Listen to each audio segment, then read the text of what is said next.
My name is Samantha Rivers. I'm 27 years old, and this is how I turned my parents' silence into the loudest moment of my life.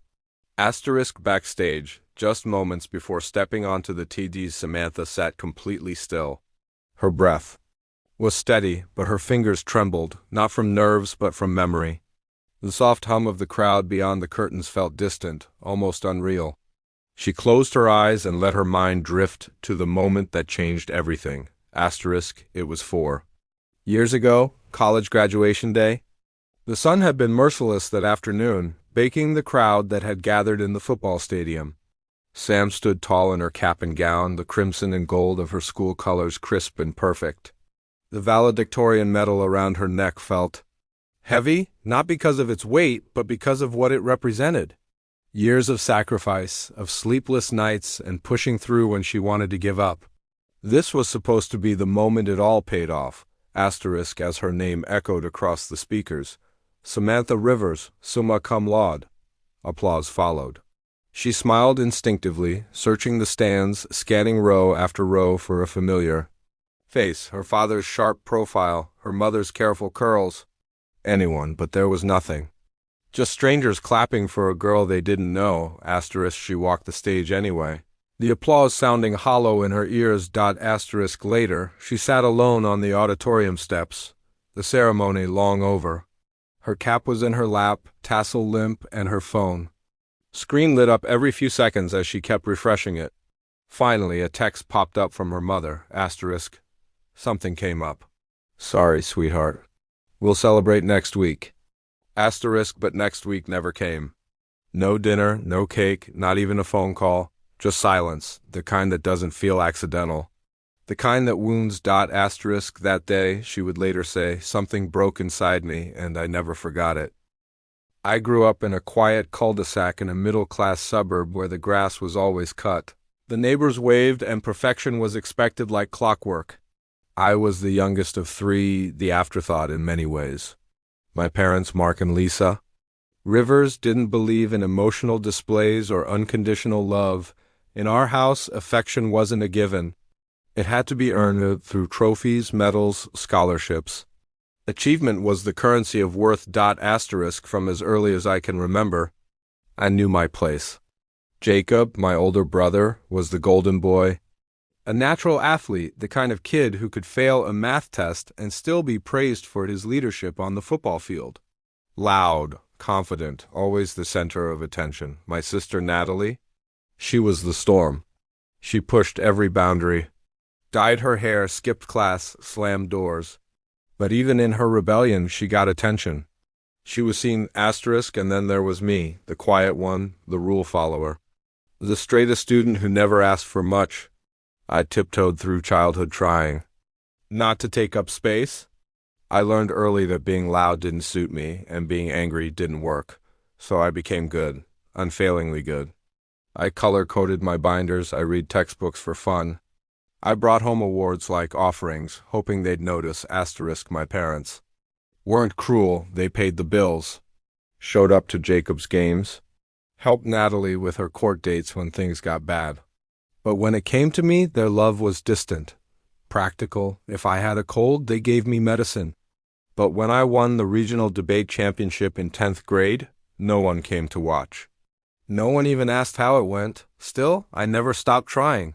All I ever wanted was to be heard, not just listened to, but heard, understood. I used to sneak into my room after school and practice speeches in front of the mirror. TED Talks, news segments, even acceptance speeches I knew I'd never give. My dream was to be a public speaker, to stand on a stage and tell stories that moved people. But in our family, dreams didn't matter unless they came with 6-figure salaries and respectable titles. Doctor, lawyer, engineer. Talking for a living wasn't just dismissed, it was laughed at. Asterisk, so I learned to keep that part of myself hidden. I pursued a double major in communications and political science, the former for me, the latter for them. I applied to dozens of scholarships, stayed up nights editing essays and filling out forms. I paid for my own books, my own meals. I held work-study jobs and interned during summers while Jacob got help with rent and Natalie got bailed out of bad decisions, asterisk, but I didn't complain. I thought if I just became undeniable, if I rose high enough, achieved loudly enough, maybe they'd finally be proud of me. Maybe then I'd matter, asterisk. I kept a mental checklist. Full ride to college, check. Dean's list every semester, check. Selected to give the valedictorian speech, check, asterisk. I did it all. And still, on the one day I thought it would all count, the one day I looked into the crowd hoping to see them smiling back, there was nothing. Just empty seats where my family should have been. A silence so sharp it left splinters in my chest. Asterisk. People like to say that pain fades. But sometimes it doesn't. Sometimes it just settles into your bones, becomes part of the architecture of who you are. Asterisk. That day after graduation, sitting alone on the auditorium steps, my gown wrinkled, and my eyes swollen, I realized something. I could either keep chasing their approval, or I could start living for myself. Asterisk. So I stopped trying to be perfect for people who refused to see me. Asterisk. And I started building a life where I couldn't be ignored. Asterisk. The cheers still rang in her ears as Sam clutched her diploma to her chest, her smile beginning to crack at the edges. Around her, the parking lot swelled with proud parents and giddy friends. Balloons bobbed in the air. Bouquets exchanged hands. Camera shutters clicked in rapid bursts. Asterisk. Her roommate's mom ran up with a bouquet nearly the size of her torso, wrapping her daughter in a hug that was so tight and long, Sam had to look away. Asterisk. She stood alone at the edge of the sidewalk, scanning every car that pulled up. Her heart leapt each time a silver SUV or maroon sedan slowed near the curb. Maybe her dad was late or her mom couldn't find parking. But each time the vehicle kept moving.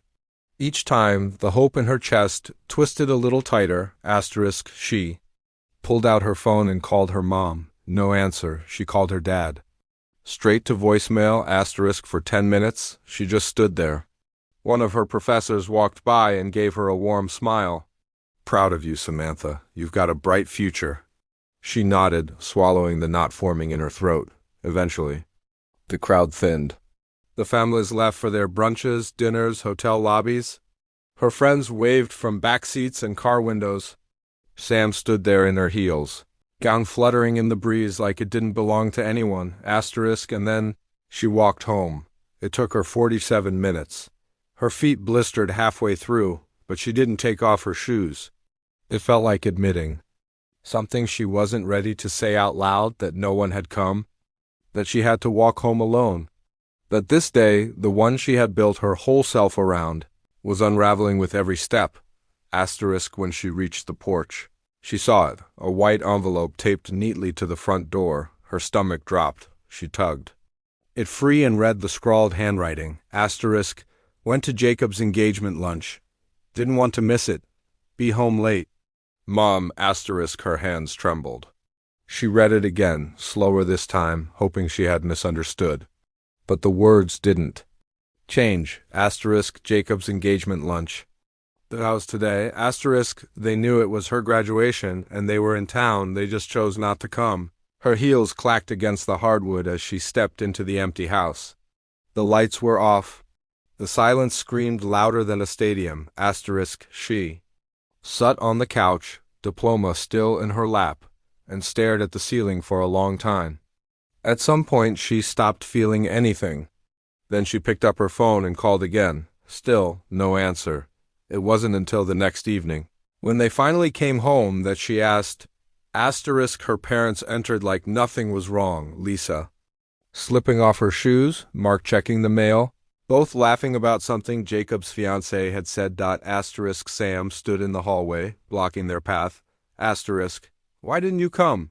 She asked. Asterisk. Her mom blinked at her, as if the question had never even occurred to her. Asterisk. Lisa shrugged.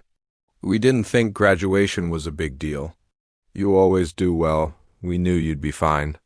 Those words landed like a slap. Sam stood frozen as her mother walked past her into the kitchen, opening a bottle of water like she hadn't just said the most devastating sentence in the world. Asterisk. Her dad patted her on the shoulder as he followed. We're proud of you, sweetheart. But you know how Jacob is. He needed the support. Asterisk. She opened her mouth, but nothing came out.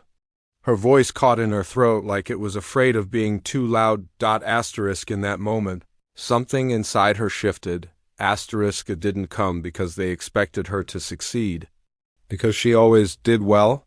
Because her success wasn't surprising. Anymore, it wasn't something to be celebrated, it was something to be assumed. Taken for granted. Like her achievements didn't matter. Because failure was never part of the equation. Asterisk that's when it hit her. The people she had been trying so hard to impress weren't proud of her, they were used to her. Asterisk she wasn't a person to be seen. She was a reliable result, and they didn't even realize what they'd taken from her. That night, Sam sat on the floor of her bedroom, still in her gown, and made a silent promise. Asterisk if they wouldn't show up for her success, she'd build one so loud, so visible, so impossible to ignore, they'd hear it from every corner of the world. Asterisk. And she would never need their applause to know it mattered. Asterisk. Asterisk. In the weeks and months that followed graduation, something in Sam shifted. Asterisk she didn't make a scene. She didn't scream or cry. But she stopped trying. Asterisk the phone calls grew less frequent. Holidays got shorter. She came home for Thanksgiving, stayed for dinner, and left before dessert. At Christmas, she bought simple gift cards instead of the thoughtful, wrapped presents she used to obsess over. Her replies became shorter, her visits colder. Her parents noticed the distance, but never the reason. And beneath that quiet withdrawal, Sam was aching. Asterisk she'd lie awake some nights, staring at the ceiling, replaying old memories like cracked tapes. The times she got sick and stayed home alone. The nights she won academic awards and came back to empty living rooms. The way her parents bragged about Jacob's touchdowns and Natalie's dramatic streaks, but always spoke about her in numbers, grades, scholarships, GPAs. Asterisk she thought maybe the pain would fade if she just worked harder. Focused more. Instead, she unraveled. Finally, one night in her tiny studio apartment, after ignoring 3 of her mom's texts and crying in the shower for the 3rd time that week, she opened her laptop and searched, "Why do my parents never show up for me?" Asterisk that search led her to articles. Articles led her to books. And eventually books led her to therapy. Asterisk at first, she was stiff, guarded. She didn't know how to explain pain that had no bruises, no fights, no screaming. But slowly, the words came. Asterisk her therapist introduced a phrase that stuck with her. Like a burr. Asterisk parental neglect disguised as high expectations. Asterisk it hit her like a punch to the gut. Because that was it, wasn't it? Asterisk they never hit her. Never abandoned her. Asterisk they just expected her to be perfect, all the time. And because she delivered, they thought that meant she didn't need love. At least not the soft kind. Asterisk the journaling helped too. She filled notebook after notebook with moments she had never voiced aloud. Forgotten birthdays. Missed recitals, the time she cried quietly in her room while her mom made 3 different types of cupcakes for Natalie's birthday bash. Every entry was like pulling out a splinter she hadn't realized was buried under her skin. Asterisk, but even with all the pain, Sam never stopped striving. She got a solid job at a nonprofit working in youth development. Within a year, she'd earned a promotion. Her boss called her sharp and unstoppable. Her coworkers leaned on her for guidance. It was the first place where she felt seen, really seen, and then came her voice coach. She had quietly started taking classes on public speaking just to explore that buried dream. Her coach, a former anchorwoman with a sharp eye and a kind soul, pulled her aside after one session and said, "You're magnetic when you speak. Don't hide this." Asterisk Sam started small. A local library, then a few high school assemblies. Then a regional education conference. Her talk on emotional abandonment in high-achieving families was raw, honest, and different. It didn't use big academic words or clinical research. It just told the truth. Asterisk someone recorded it. Uploaded it to YouTube. Asterisk it didn't go viral, not yet. But it found the right people. Asterisk a few months later, she opened her email and blinked. At the subject line, asterisk his EDX opportunity, we'd love to feature you. The body read, greater than, we saw your talk on emotional abandonment. It moved our team. Our theme this year is redefining home. We'd like to invite you to speak on our main stage. Asterisk, she read the message twice, then 3 times. Her hands shook. Asterisk, it felt surreal, full circle. But it wasn't just excitement. Asterisk, as she started drafting the talk. The emotion poured out of her. This wasn't just a speech. This was everything she never got to say. Asterisk. All the words she choked down during dinner tables of silence. All the times she tried to earn love through perfection. All the pain of growing up in a house where the louder kids got attention and the quiet ones got overlooked. Asterisk, she spent weeks writing, then rewriting. She practiced in mirrors in front of her coach, in empty auditoriums. She didn't want to just tell her story. She wanted people to feel it. Asterisk, meanwhile, her parents still didn't know about her speaking career. Asterisk, one afternoon, cautiously optimistic, she sent them a short video clip of one of her speeches. No context, just a minute-long segment where she spoke candidly about being the invisible child. Her dad texted back, "Huh, cool. Is that like a podcast or something?" Asterisk, her heart clenched, but it didn't shatter. Not this time. Asterisk, because for the first time in her life, she had stopped waiting for their understanding. Asterisk, she poured all of it, the hurt, the longing, the clarity, into her TED Talk. Asterisk, every forgotten birthday, every missed milestone, every time they said, "Don't be dramatic," when she dared to speak the truth. Every time she was told, "You're fine," when she clearly wasn't. Every silent dinner. Every year she'd begged for eye contact and got a pat on the back. Instead, asterisk, then, one evening, while staring at the finalized event list, a thought struck her. Asterisk, what if they finally heard her? Not at a kitchen table where they could dismiss her? Not at a family reunion where they could deflect? Asterisk, but in a room where they couldn't interrupt. Couldn't walk away, couldn't say she was overreacting. Asterisk, a place where she had the mic. And they didn't. A place where her voice had to be heard. She logged into the TEDx ticket portal. Clicked front row, section A, typed in their full names. Asterisk, Mark Rivers. Lisa Rivers. Asterisk, no message, no explanation, no warning, just 2 tickets to the one moment they were never supposed to miss. Asterisk. TED Talk Day arrived like a wave, silent. Then all at once, asterisk, backstage was a blur of headset chatter, stagehands with clipboards, and the distant murmur of a packed auditorium. Sam sat in the green room chair, her hands folded tightly in her lap. She wore a soft navy jumpsuit, minimal jewelry, no armor, just herself. Asterisk, a tech assistant knelt beside her, clipping the mic to her collar. "You're on in 2. Sam nodded, then closed her eyes. She wasn't nervous, not in the way people usually mean. Her hands were steady, her breath calm. But inside there was a deep electric awareness humming under her skin. Like the moment before a lightning strike, asterisk, the lights dimmed. Her name echoed through the speakers. Asterisk, please welcome Samantha Rivers. She stepped into the spotlight, and there they were. Asterisk, Mark and Lisa Rivers, her parents. Asterisk, front row. Just as planned. Asterisk, her mother sat with her arms crossed, jaw tight. Her father leaned slightly forward, brows furrowed in confusion. They were clearly uncomfortable, like people who had just walked into a movie halfway through and realized it was about them. Asterisk. Sam locked eyes with them for half a second, then looked away.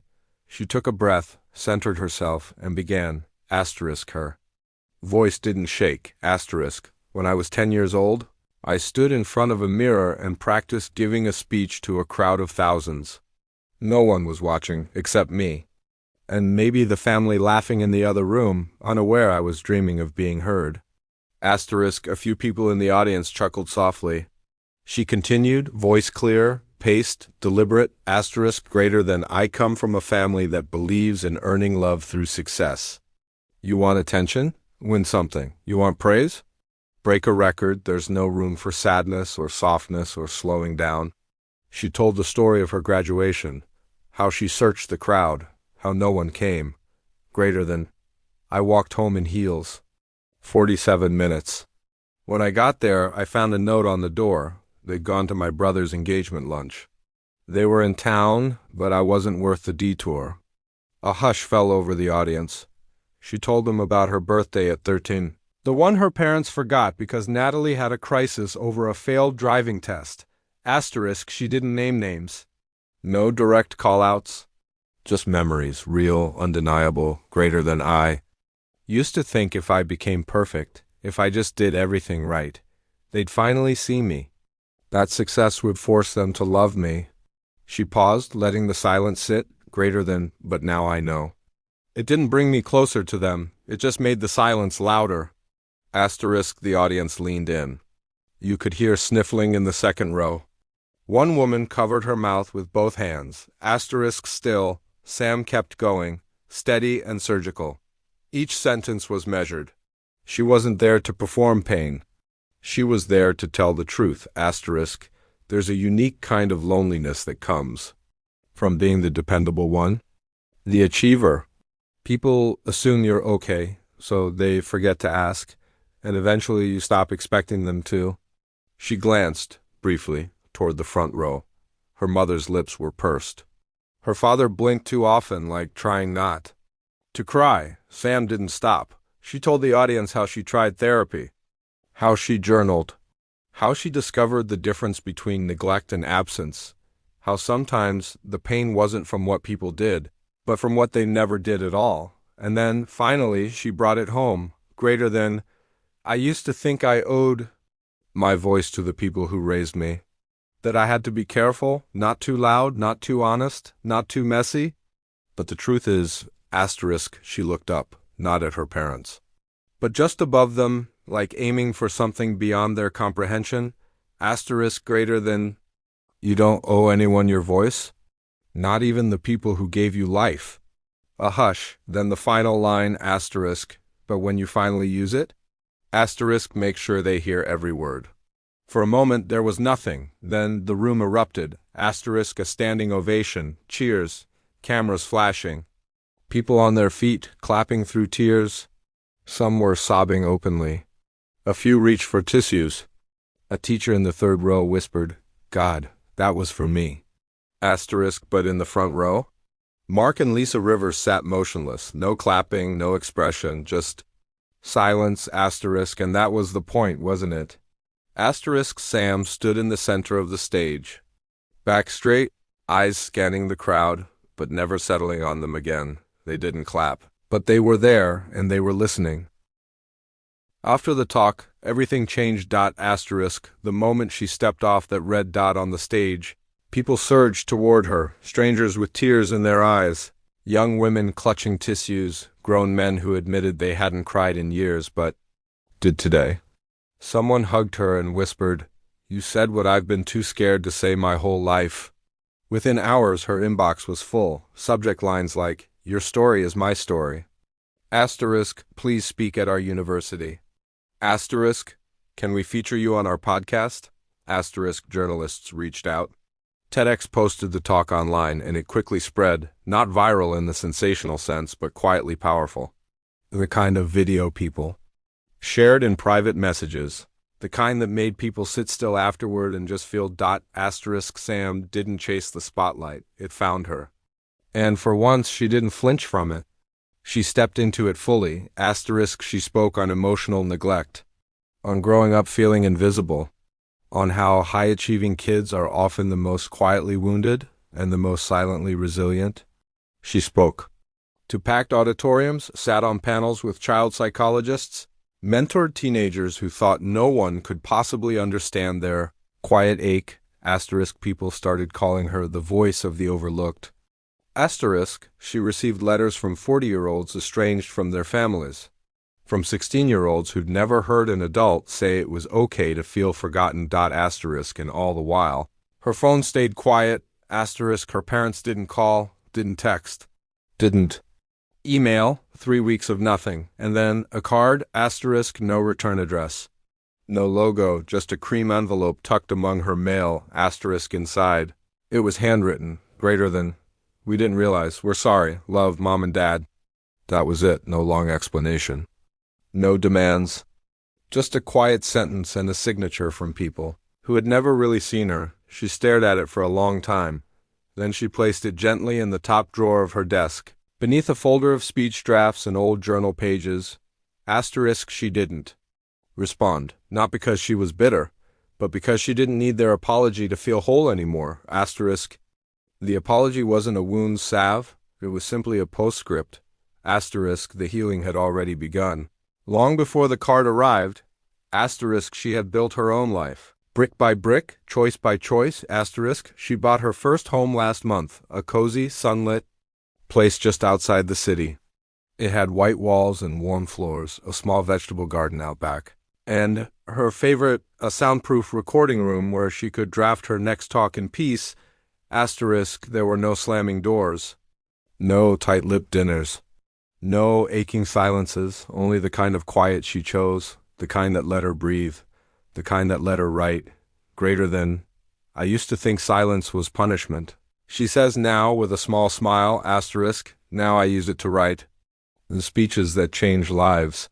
Asterisk, and she does, not to prove herself anymore, not to earn love, asterisk, but because her voice, once buried under years of emotional absence, now belongs entirely to her, and she's not done speaking. The camera cuts to Sam in her living room. Asterisk, it's quiet, warm, the golden light of late afternoon spills through the windows, brushing against the spines of books, the soft fabric of her favorite chair, the gentle green of her thriving plants. Asterisk, she sits cross-legged, relaxed, no stage, no microphone, just her calm, steady whole. She looks directly into the camera, greater than, sometimes the people who raised you will never see you. Asterisk, until a whole room stands up to applaud. Asterisk, her voice doesn't waver.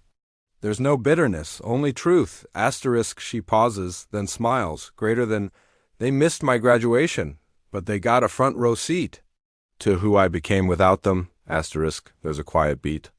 A silence, but not the painful kind. Asterisk, this one is earned.